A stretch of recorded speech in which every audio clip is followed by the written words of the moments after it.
Hey guys, welcome back to ArtosisCasts. So today here we're going to have Bishop going up against Bisu. Bisu is going to have a pretty Terran-heavy group so in ASL this season, so I thought it'd be good to check some of his PVTs over the next little bit of time. One thing I want to mention before we really get started, and this is kind of like about a future video. So tomorrow, I'm going to be releasing a slightly edited StarCon video. So those of you who don't know, the biggest North American LAN tournament, known as StarCon, just finished up. I just got home yesterday. And this is filmed in real time, by the way. This is like, I'm literally filming this like an hour before it is going live on the channel. So yes, you're anyway, so I just got home yesterday. It was a great tournament. I go to it every year. A lot of the top players in North America, as well as actually even a European came over this time, played in the tournament, and it was a lot of fun. It's a great tournament. It really does a lot for the non-Korean StarCraft scene. I played in it. A lot of my games get commentated. It's going to be a very long video, like 8 hours long or something. So I do suggest to check it out. The audio starts on it a little bit wonky because it's like a streaming setup at a PC cafe, and the sound throughout the video is never going to be like as good as the other videos on this channel because I do this like professionally from my like streaming setup, and I have like a really good setup. So like LANs always have kind of like a little bit subpar production, but a lot of great players were there commentating. There's a lot of, if you want to see my games, there's a lot of my games that got casted on it as well. So I do suggest and hope that you guys will check that video out. Normally when I post a video like that, it doesn't get good viewership, but there's a lot of really good games on there, and like a lot of the top North American players know a lot about how each other play. So I think the analysis will be very, very good overall. So yeah, and as you guys know, I really do respect and love the foreigner scene, right? Like I like the Chinese scene, I like the Korean scene, I like the foreigner scene, and I think it's worthwhile to watch. So anyways, that's going to be the video tomorrow. So I just wanted to throw that out there so that maybe you guys would give it a chance. Jump around in the video. It's probably too long for anyone to really watch the whole thing. But yeah, I would suggest to jump around and just try to see if you can find some good games in there, because there's definitely some really, really good ones, for sure.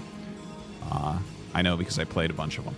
So, anyways, let's get into this game and see what's going on. So a little bit of an eBay block. That was actually really nice. And he starts range as soon as the eBay block starts.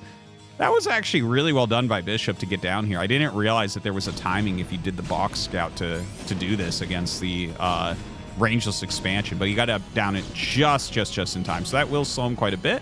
Obviously, it costs Bishop like 32 minerals or something overall. Yeah, he cancels that out, gets those minerals back, and his command center is going to start right around the same time. So that actually worked out really, really well. Third Marine and the Vulture coming out. There is no Zealot, so like a Dragoon is not going to be an issue here. He's going to get the probe really, really quickly as well. All right, so that was actually a good opener. Now, where does Bishop go from here? Oh, he's making a... wait, no, that's the third Marine. Never mind. I was like, is that the fourth Marine? Why would he do that? But yeah, gonna go down and build the bunker.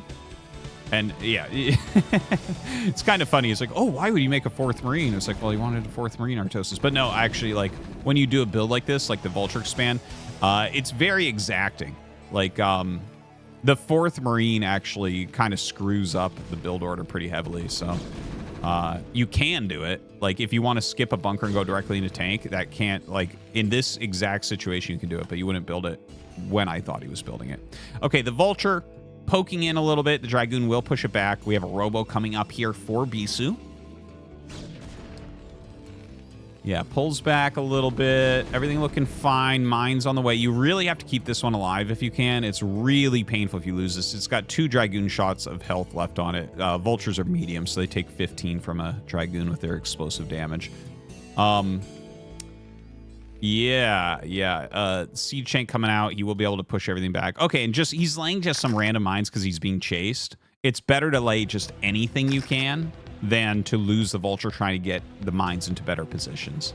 Like, by far, it's better. These mines won't be useful for a long time, but they might get useful. And in fact, where he's laying them, if you look at what a shuttle path might be to his base, it's reasonable that these might catch vision of a shuttle. Now, pushing out with the single tank, very good move. Does he have armory? There's the eBay. No. Oh, there it is. Okay, so a little bit later, actually, than I thought it would be, but not. This is actually a totally fine timing for the armory. I've actually been looking into this exact build and when this armory should come down, because I've seen people make it as early as second vulture, but here making it after a tank and like 3 vultures, that actually seems to fit a little bit better. But yeah, looking very good here for Bishop as he lays a mine at that third base expansion. And Bisu going into 3 gate obs. Okay, so 3 gate obs. If your opponent doesn't get siege mode before you move across the map, you'll actually be in some trouble. Like, does he have? He doesn't actually have siege mode started. So, like, there's actually like a slight opportunity here for Bisu to get damaged. But the way that Bishop's running around, it looks like Bisu thinks it might be a drop. That's why he's bringing these Dragoons back. He sees the vultures just kind of running around a lot. Observer coming up. You know, that's kind of like the tension that exists. If you do this 3-gate goon opener and you don't mind losing to a drop, you can just move across the map. And if they don't have siege, like in this exact situation, because there's no bunker, the Dragoons could actually do massive damage. But if you go across and let's say they make a bunker or they get siege, then you're not going to really get anything done.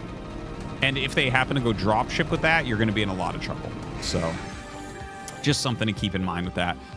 Third Nexus coming up here for Bisu. Solid play so far. Equal as far as worker counts go. Some very strong, like this is just strong openers on both sides. Third factory coming up, and the academy has already been started. Okay, so is he?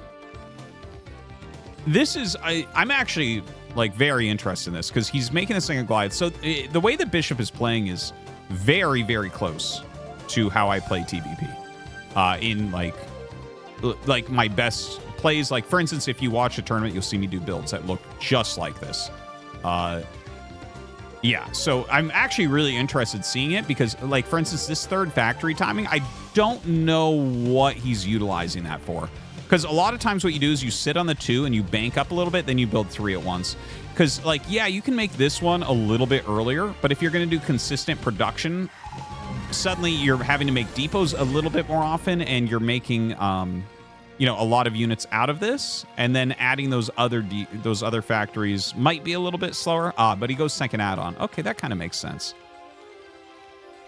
And very good timing on those. So, really well executed in this early game from Bishop. He's kind of crossed his T's and dotted his I's.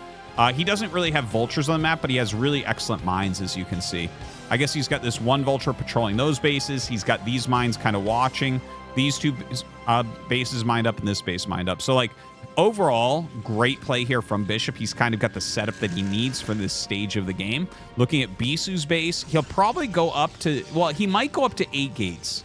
Like, you definitely will go to 6. 6 is a little older style that went away a little bit because everyone was going 5 and 6 fact pushes. And then, like, against that, if you go 8 in legs, you just crush. But because 5 and 6 fact pushes are just not that popular anymore, there is a possibility that he goes back to the 6 gate.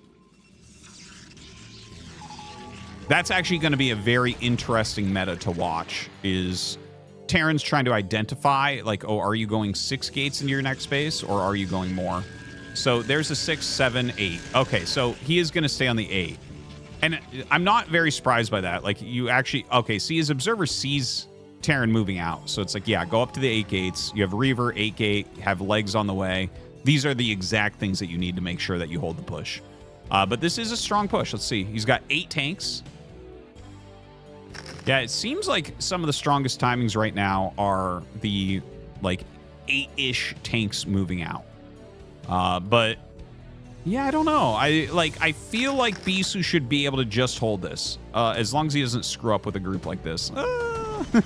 Losing 1 is not the end of the world. Oh, running into a mine is bad. Well, that mine really did pay off, didn't it? But he's running really far back, and Bishop is just kind of chasing. The thing is, you can chase this and probably eventually kill it, but you have to be careful, because if you take too long, he's going to come in with a flank, and you might end up losing this entire army. So Bisu's microing heavily here. It's hard to get up the ramp with the eggs, so he does just stay below it and drops out those Reavers for a little bit of extra damage. But with these Zealots coming up and everything, ooh, yeah, there's a very good chance that this army gets eliminated. That mine, okay, well, the mine doesn't really end up doing anything. And, oh, they're coming after the shuttle, and only one Reaver gets out, but he does bring those Zealots forward. So, see, this is the problem. And here's the rallying units that he was trying to reinforce. It took too long to clear this. So, you look at his position. The position looked very good for Bishop. And then he chased too far. And this is why really, like, the 8-gate plays, in my opinion, right now are still superior. But I do wonder if we'll see a little bit of a shift in that. It is a possibility. It's something we might see in this coming ASL. So looking at Bishop's position, he's got his 3rd command center going up. A couple more factories, so he's going up to 7 factory. Now, like, is he going to add a starport, or is he just going to try to add more factories? Not entirely sure. He's trying to rotate some units around to get some damage, but this is just going to be lost siege tanks. So I think what we're actually going to see is Bisu is going to just kind of clean up these little harassments that are going on. He's setting up his 4th Nexus, and I think he's going to bust. Like, if you just produce consistently off your 8 gates for like 3 rounds or so, I don't think there's any chance for Bishop to really hold it. He's going to have to make a deeper wall. He's going to have like a siege line back here, maybe missile turret, that type of thing. Siege line, like, even this tank I feel like might be too far forward. And he'll have to have some here, too. Like, he has to really, really turtle super hard right now to make sure he'll be all right. Now, he is adding another fact. I actually would like to see one more. And, yeah, I think skipping that starport for now is probably ideal, because Bisu's macro is really going to start kicking in at this point.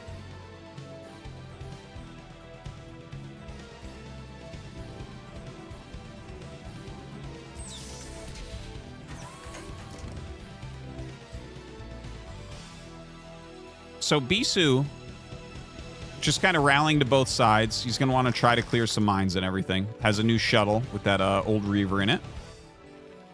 As you can see, it's not like it's not a super strong setup so far. Doesn't actually even do a full wall here, and you can't now with the missile turret there. So that's kind of interesting as well, because the speed zealots are going to be a really big issue. He's going to have to lay a lot of mines in there. He does have a lot of Goliaths, so he should be able to stop the shuttles from bombing on him for the most part. But yeah, what we need to see right now is he needs to not send vultures to the map. He needs to lay every mine possible and just, like, really mega turtle up. There's no Psy Storm yet, so he can keep everything super clumped, and it should be able to absorb zealots relatively well. Bisu right now... excuse me. Bisu right now is like, this is perfect. This 5th base, this is perfect. There's no reason for him to, like, rush in too quickly. Okay, it looks like he actually does have a couple Templars. Maybe I called that wrong. It looks like as he bombs in here... Yep, does actually have that Psy Storm. Sorry, my bad. But tries to use it for harassment. Now, gets the Reaver to the main base. This is surprisingly strong at this point in the game. There's no anti-air up in this area behind the command center, so maybe a little bit of a mistake there. And Bishop sends a lot of units to deal with that. Bishop's macro, by the way, has been really on point. Like, he has been avoiding supply blocks. He has been nailing his rounds. He's kept his supply way closer than what I thought we'd end up seeing. Bisu, though, like, Bisu just looks a little bit more on point this game. Even though Bishop's putting out a good game, Bisu is looking pretty darn on point. Like, this is very solid. The 5th base is, like, really, really strong timing. He's adding gateways there. He's bringing his army forward. He's ready to maybe try a bus. I think it makes sense for him to run into the natural, or the 3rd base, rather. This just isn't well defended. If there was a full depot wall, maybe not. But yeah, look at this. There's no mines up here. And, like, there's stuff in the way, but look at that. With the Psy Storm, you can't clump the vultures up. So he's going to have to run out of here. He has to lift this command center. He's got enough units that he shouldn't die from this, but the command center might go down. Like, I think Bisu should just step forward and right-click it.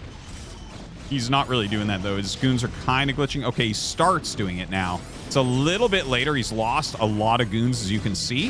Whereas that would have been like 5 volleys and this thing would have fallen. The tank's continuing to push up and trying to hold this. He's lost a lot of SCVs trying to repair. Finally lifts it, but it is going to go down. And once you kill that, the only thing left in this game is an attack from Bishop. That is literally it. And he doesn't even try it. And I think that that's probably correct. Because once you lose that third base, there's no coming back. That was a very clean game from Bisu. I can't really come up with anything wrong about it. I think he just played an immaculate game there, which is really good to see. So yeah, great job by Bisu. Bishop. So the problem with Bishop's play was most certainly the push down here. I don't know why Bisu's staying in this game, but like when he chased those goons, you know, I was talking about how that can be an issue because then they come up with a flank, right? So like right at this moment, it's like, yeah, maybe your push can do something, but you have to get into a really good position, get rallies up to it. So he's like coming down. He sees this army. He sees this army. This army doesn't have reavers, so he's like, well, I'll go after this. But then, you know, Bisu knows that he just needs to kind of stall out and then flank and kill the tanks. And as soon as you kill the tanks, like Bishop's on the defense until like at least 180 supply, right? So this to me was the big mistake. Like his position would be much better sitting at home or much better attacking here, I think. So bit of a mistake there from Bishop. Anyways, guys, I hope that you enjoyed. Thank you for watching, and we'll see you next time.